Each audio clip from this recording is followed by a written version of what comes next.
be insanely productive with this, be prepared for anything with this, and save desk space with this. I've tested a ton of cool tech, and for this video, it was almost $2,800 worth. But these are some of the items that have really solved my biggest problems. Here's the weird part. A lot of them aren't flashy upgrades. They're simple changes that just make a huge difference. And since moving into the new office space, I've been trying to perfect my setup this time around by optimizing everything from the ground up. I want the perfect PC setup, the perfect laptop setup, and the perfect server too. So let's jump into some of the cool tech I've bought lately. The first item is something that just arrived and I'm super excited for. You see, my old PCs sort of died on me and I want to use all of the scrap parts to build a server for the office. With the server, we can basically ditch cloud storage and save a ton of money and get more privacy. So I did a bunch of research on the perfect case for the server, and apparently this is the one most people recommend, the Fractal Define R5 case. When I took it out of the box, I was shocked by how beautiful it was. It comes with 8 drive bays, which is perfect because we'll need a ton of storage for all the 4K video we record. It's just so much fun to look at. Ah, so beautiful. It gets me excited to actually build the server and get it up and running as soon as possible. Plus, I'll probably pick up a few 24TB hard drives because they seem to be the best price per terabyte right now. Now, if you want to see us build this thing in the future, please let me know, or if you have any advice, let me know too. I'm thinking about naming it Cerberus, but we could do a dedicated video on it later. Next up, if your desk is too cluttered to even set down your coffee or make space for pen and paper, this might be the fix for you. Luckily, I have a piece of tech gathering dust on my storage racks that could help. And it's a small change that hopefully won't interrupt my workflow. I wanted to see if I could save desk space by downgrading my speakers to a smaller size. My Audio Engine A2 Pluses are already pretty small, which I actually mentioned in a previous episode of Cool Tech, but I'm always looking to improve my setup, so I figured I could try something even smaller. So I wanted to try these Drop BMR1 speakers that Drop sent me a few months ago, but there's just one problem. They're a lot smaller and the space goes more vertical instead of horizontal, so it actually seemed like the prime candidate for saving space. They're cool because you can customize the face of them with these magnetic covers to match your setup, but I wasn't sure if the sound quality would be any good. This is my new streaming setup that I've been working with, so the white covers go really nicely with it. They're a lot cheaper than the A2 Plus speakers at $99 instead of $249, but that does send me some alarm bells as it makes me worried about the sound quality. And the speaker stands are so cheap and plasticky that the whole thing looks like it could fall over in an instant. After testing them for a bit, the sound wasn't quite what I wanted. I'll admit they sound a bit muddy and I wasn't a huge fan of them at all. So I ultimately decided to go back to the Audio Engine speakers, which are my ride or die right now. I've had them for so many years. But to solve my tight space problem, instead of putting them on my desk, I'm going to try speaker stands instead. I've been trying this philosophy of just getting all the tech off the desk. I did it to Jake's desk in this video here, and it really gives you a ton of desk space back. That way I can max out my space by going vertically. I've been mounting stuff like monitors, adding drawers, mounting my headphones, and it's given me so much desk space back. So I picked up these desk mounted speaker stands to get them off my desk once and for all. Ideally, you'd go with speaker stands on the floor so that the vibrations on your desk and the speakers are isolated from each other. But since my desk is adjustable, I wanted to go with the desk mounted speaker stands instead. These are from Gator, and I felt a little stupid buying them since they cost $99 for 2 stands. That's a lot. But when you're mounting expensive speakers, the last thing you want is a flimsy mount that's wobbly and gonna tip over if your cat brushes against it. Plus, these are super sturdy feeling, and the height and tilt are both adjustable. There's foam at the top where the speakers mount, and there's more foam where they clamp to the desk, so all of this reduces vibrations and makes sure your speakers sound crispy, like Crisco. But after unboxing them, I realized I made an error in my calculations. These stands are huge! The base is 13.5 5 inches by 12 inches. They make my speakers look tiny on them, so they must be made for like real studio speakers. However, instead of returning them, I found the perfect use, still saving desk space. Now, I've been testing a laptop setup recently for a video where I quit Windows, and having the laptop sit on my desk all the time has been driving me crazy. It takes so much space. So what if I mounted my laptop on the stand instead of my speakers? Ah, yes, just look at it. It's glorious. Now the laptop is off my desk and I have so much more space now. So if you have huge speakers, I'd recommend you check these out. Or if you want to mount your laptop, it's perfect for that too. Since it comes with 2, I'll probably use one in my home setup that I plan on building soon. Leave a comment down below if you want to see me build that too. Next up, I want to show you a major upgrade you can make to your bedroom in under 10 minutes. Thanks to today's sponsor, FlexiSpot, with their Japanese Joinery Bed frame. My previous bed frame was literally being shredded by cats. They'd wake me up at midnight scratching the frame. Thankfully, FlexiSpot's bed frame is made of rubber wood, a durable hardwood known for its strength and resilience, and it has a water and scratch resistant finish, perfect for cat owners like me. So I was a bit worried about carrying these massive boxes upstairs, but then I remembered I have the perfect solution. Don't get injured doing this. Good job. Thank you. FlexiSpot also ships quickly. Orders go out within 1 to 2 days and arrive at your doorstep in just 3 to 5 days. Putting this bed together is super easy and oddly satisfying. It feels a lot like Lego. Am I allowed to say that? Bricks. It feels just like bricks. The slats attach securely with Velcro, significantly reducing any noise. Plus, the recessed legs let the frame sit flush against the wall so it won't move or squeak, even if you jump on it. Quiet and sturdy.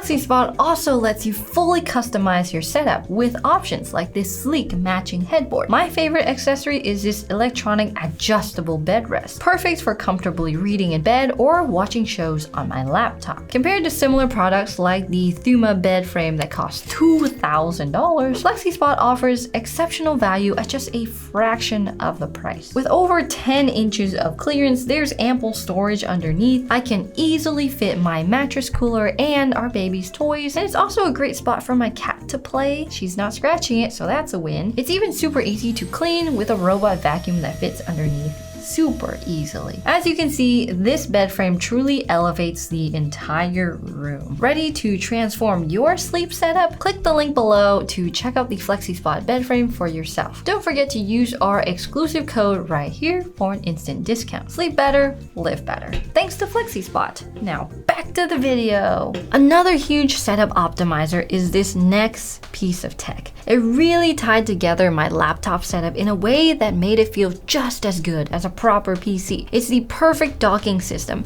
if you want to hook up your mobile setup to a monitor, speakers, the internet, and more. And this is the CalDigit TS3 Plus Thunderbolt dock. So nice, so small. When I first switched from a PC to a laptop, my entire setup was in shambles. There were cables everywhere plugged into USB extenders and hubs, and the laptop was just sitting on the desk and it was a huge mess. So I picked up this dock and it solved the entire problem. Just one piece of tech. I put it on the edge of my desk facing the wall so I can route all of my cables to it. It comes with all the ports you might need. It's got 6 USB ports, 2 Thunderbolt ports, a display port, an Ethernet cable port, a card reader, and more. All you have to do is connect one cable from this to your laptop and boom, everything is connected and it just works. Just look at how clean it is. Plus this thing is tiny. It's so cool. It's really an all-in-one solution that makes working with a laptop feel exactly like you're at a proper full PC desk setup. I'm not sacrificing anything because if I'm being honest, it was feeling a little bit silly having a massive PC tower by my desk when I didn't really need all that firepower anymore. Now this is not the cheapest piece of tech, but it made a huge difference for me and it currently costs $210. So this next product is one that I get a lot of use out of, especially when I tore apart my old PC because I wanted to build a server, but I wanted it to be clean. But the problem is it's old, so it's dirty. So I grabbed this electric vacuum called the Fantech V10 and I got to work. Now apparently you're not supposed to vacuum computer parts because of static electricity, but I did a lot of research and I like to live a little dangerously. I don't know about you, but I never wear an anti-static wrist strap. And let me tell you, this thing sucked all the dirt and grime and dust that accumulated on my PC. The bristles on the attachment for the head were perfect for dislodging all the debris without damaging PC components, and I was able to get everything almost new without having to scrub it down. And it made the whole process so much quicker than I imagined. It comes with a bunch of attachments depending on the job you need it to do, and I like that this thing can extend as well. You can even fold it up when you're done to save space. Although the battery doesn't last a super long time on max suction mode, I like that the screen actually shows you the battery life. And honestly, I was surprised by how well it worked, so I thought it was worth giving this a shout out in this video. However, the one thing I don't like is that it's pretty big and bulky, and the charger is big and needs to attach to a wall, so it's not USB-C. But otherwise, it's great, and it currently costs $99. Now, if you've been looking to feel better in 2025 by getting in shape or even losing a few extra pounds, this next one is for you. If you've got Asian parents, like myself, you'll understand how they always try to stuff you full of food while simultaneously roasting you for your weight. So it's a tricky thing balancing all of that. So to help me out, I've been testing a ton of different health trackers during the past, decade, and I finally found the perfect setup for me. A couple of years ago, I picked up a product that most people didn't know about yet, but today it's super popular. It's a fitness tracker called the Aura Ring. I've tried a bunch of other rings too, like the Ultra Humana Ring Air, but I have a problem with both of them. When I first got the Aura, I absolutely loved it. It wasn't a big, bulky smartwatch like the Apple Watch. Instead, it fit conveniently on my index finger. Granted, it is a little bit bumpy in the middle, but it's a lot smaller than a watch. Plus, the battery life was really good. And it seemed to accurately track my data. It's super comfortable to sleep in, and the data was scary good. It could tell me when I was getting sick, and it even knew that I was pregnant before I did. But for one, I hated the $6 a month subscription for a product that already costs hundreds of dollars. But even more frustrating is that I couldn't lift weights with it on. The barbell would dig into the ring and it would scratch it up along with my fingers. So eventually I got sick of it and I tried something else. And this next thing I still use to this day, but it only solves half the puzzle. So this led me to doing research on the perfect fitness tracker for my wrist instead of my finger. And that's when I stumbled onto the Whoop band. Now I know they've had a lot of controversy lately around their Whoop 5.0 band, but if you're familiar, the Whoop band is like a watch in that attaches to your wrist with a band, but it doesn't have a watch face. Instead, all your health data is sent to your phone where you can review your sleep quality, how your workouts went, and more. While I'm definitely not a fan of the subscription, I really hate the subscription, I've come to really like the form factor, but it has some problems, such as you can't check the time or get real-time feedback on your heart rate while working out. You can cast the data to your phone, but that means you have to carry your phone and your band around all the time. If you're going for a run, holding a phone in one hand just doesn't make sense. If you want to run in certain heart rate zones, you have to know what your heart rate is at the time. So I realized I would need to pair this with something else. And that led me down an entire journey of smartwatches, fitness trackers, all those things. At first, I tried the Apple Watch, which I really liked. It was pretty dang good for tracking my runs, giving me real-time feedback. It was great, but it sucked for one reason. The battery life sucked. I would have to charge it every day or else it would die the next day when I woke up. Plus, I hated that it felt like an extension of my phone and not just a fitness tracker. It was a smartwatch that happened to track fitness. So ultimately, I traded in my Apple Watch for something else, something superior. And this changed the game for me. And it was from one of the most unlikely of companies, a company that I hadn't heard of since before cell phones, back when everyone used proper GPS navs in their car to get places. Garmin. That's right, I bought a Garmin watch. After doing tons of research, I learned just how much better Garmin watches are for fitness. Garmin is actually a really interesting company, and they're the best in the world for anything related to GPS or navigation. And what that means for you and me is that when you wear this watch, the data it collects is pretty dang accurate. In a video by Shervin Shares, he shows that when running 20 miles with both the Apple Watch and the Garmin watch, Apple tends to lose around half a mile of distance by taking less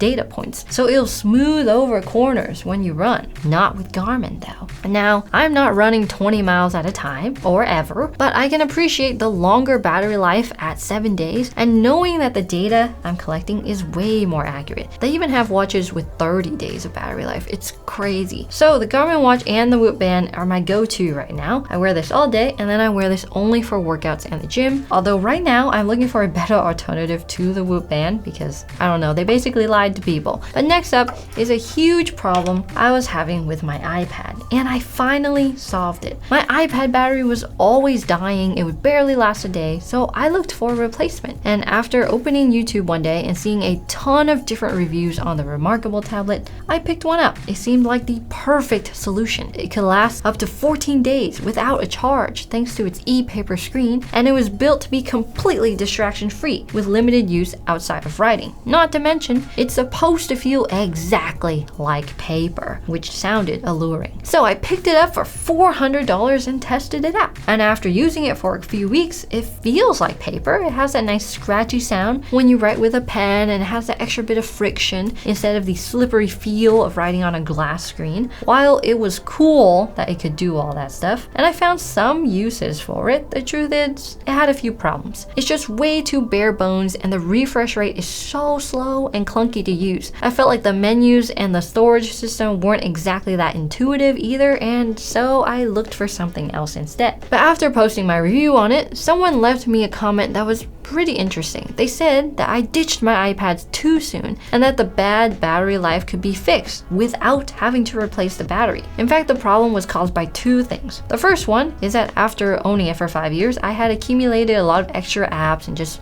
a bunch of bloat that held it down. And there were a bunch of different settings on it that I could turn off to save battery life. So I did. And the second, was the biggest one, was something so simple and sort of stupid. You see, if I leave the pen attached, it drains the battery. So now I just ditch the pen and only charge it when I need to. So that's it. That's what was killing my iPad every day. So after making all these changes, my iPad could last for 4 to 5 days without a charge, which is insane. But after using the Remarkable and really growing to like the paper-like feel, I wanted to see if I could bring that experience to my iPad. One of the comments had mentioned a screen from a company called Paperlike that sells a screen and pencil tips made for iPads. Now I could only get my hands on the screen cover because the pencil tips were sold out, so I picked up a knockoff version of the product instead. And after trying them out, I can say it feels way less slippery than the iPad. There's a lot of friction. It makes writing easier, but it doesn't come close to the Remarkable feel. It still has the rubbery feel, and it's just not it. Maybe once the proper paper-like pen tips are back in stock, I'll try out the proper combo, but for now, this is the best that I've got. And while it does a little bit of the job, it's not quite there yet. So if you want to see other cool tech videos like this that I've tried in the past, watch this video here.